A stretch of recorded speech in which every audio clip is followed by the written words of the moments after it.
నమస్తే welcome to bill TV వైసా తెలంగాణకు కొత్త పోలీస్ బాస్ డీజీపీగా శివధర్ రెడ్డిని నియమిస్తూ ఉత్తర్వులు జారీ చేసింది రాష్ట్ర ప్రభుత్వం. అక్టోబర్ 1 నుంచి బాధ్యతల స్వీకరణ. తెలంగాణ నూతన డీజీపీగా బత్తుల శ్రీధర్ రెడ్డి నియమితులయ్యారు. అక్టోబర్ 1 నుంచి ఆయన బాధ్యతలు తీసుకుంటారు. ఆయన నియామకంపై ప్రభుత్వం శుక్రవారం ఉత్తర్వులు జారీ చేసింది. శివధర్ రెడ్డి ప్రస్తుతం ఇంటెలిజెన్స్ చీఫ్గా ఉన్నారు. అలాగే తదుపరి ఉత్తర్వులు వచ్చే వరకు ఆయనకి హెచ్ఓపిగా పూర్తి బాధ్యతలను అప్పగించారు రాష్ట్ర ప్రభుత్వం. తెలంగాణ ప్రస్తుత డీజీపీ డాక్టర్ జితేందర్ పదవి విరమణ అనంతరం ఈ స్థానాన్ని శివధర్ రెడ్డి భర్తీ చేయనున్నారు. దీనికి సంబంధించినటువంటి పూర్తి వివరాలు చూద్దాం. తెలంగాణలో కొత్త పోలీస్ బాస్ ఎవరు అనే ఉత్కంఠకు తెరపడింది. తెలంగాణ నూతన డీజీపీగా బత్తుల శివధర్ రెడ్డిని నియమిస్తూ ప్రభుత్వం ఆదేశాలు జారీ చేసింది. అయితే ఆ పోస్టు కోసం ముందుగా పలువురు ఐపీఎస్ అధికారుల పేర్లు వినిపించిన చివరకు ప్రస్తుతం ఇంటెలిజెన్స్ చీఫ్గా బాధ్యతలు నిర్వహిస్తున్న శివధర్ రెడ్డిపై వైపే ప్రభుత్వం మొగ్గు చూపింది. ఆయనను డీజీపీగా నియమించడమే కాక తదుపరి ఉత్తర్వులు వచ్చే వరకు హెచ్ఓపిఎఫ్గా పూర్తి అదనపు బాధ్యతలను కూడా అప్పగించింది. ఈ మేరకు నిన్న శుక్రవారం ప్రభుత్వం ఉత్తర్వులు జారీ చేసింది. శివధర్ రెడ్డి 1994 బ్యాచ్ ఐపీఎస్ అధికారి. అక్టోబర్ 1న శివధర్ రెడ్డి డీజీపీగా బాధ్యతలు స్వీకరించనున్నారు.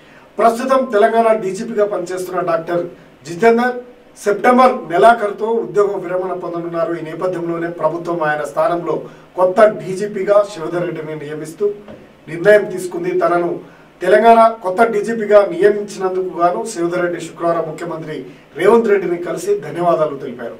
ఇక శివధర్ రెడ్డి విషయానికి వస్తే ఆయన ఐక్యరాజ్య సమితి శాంతి పరిరక్షణ దళంలో విధులు నిర్వహించారు.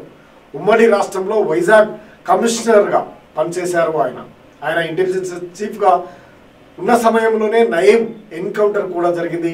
ఇక శివధర్ రెడ్డి వ్యక్తిగత వివరాలకు వస్తే ఆయన స్వస్థలం రంగారెడ్డి జిల్లా ఇబ్రాహీంపట్నం మండలం తులేకలం పెద్దతుంట్ల గ్రామం. తల్లిదండ్రులు వ్యవసాయం చేసి కుటుంబాన్ని పోషించేవారు. శివధర్ రెడ్డి విద్యాభ్యాసం అంతా హైదరాబాద్లోనే కొనసాగింది. ఐపీఎస్ కావడానికి ముందు ఆయన ఓయూలో ఎల్ఎల్బి చదివి కొంతకాలం న్యాయవాదిగా కూడా పనిచేశారు. ఆ తర్వాత సివిల్స్ రాసి 1994 బ్యాచ్ ఐపీఎస్గా సర్వీస్లోకి అడుగుపెట్టారు శివధర్ రెడ్డి. కెరీర్ విషయానికి వస్తే ఆయన హైదరాబాద్ కమిషనరేట్లో పరిధిలో శాంతి భద్రతల పరంగా ఎంతో కీలకమైనటువంటి సౌత్ జోన్ డీసీపీగా నియమితులయ్యారు. ఆ తర్వాత 2007లో మక్కా మసీద్ బాంబు పేలుల ఘటన చోటు చేసుకున్నటువంటి సంగతి అందరికీ తెలిసింది. ఆ సమయంలో చెలజరిగినటువంటి అల్లర్ల నియంత్రణ కోసం పోలీసులు కాల్పులు కూడా జరిపారు. ఈ ఘటనలో 14 మంది చనిపోయారు. ఈ ఘటన తర్వాత అప్పటి ప్రభుత్వం శివధర్ రెడ్డిని అక్కడ నియమించింది. ఆయన కెరీర్లో భాగంగా ఐక్యరాజ్య సమితిలో కూడా విధులు నిర్వహించారు శివధర్ రెడ్డి. 2003లో ఆయన యుఎన్ శాంతి పరిరక్షణ దళంలో కూడా భాగంగా కోసావాలో విధులు నిర్వహించారు.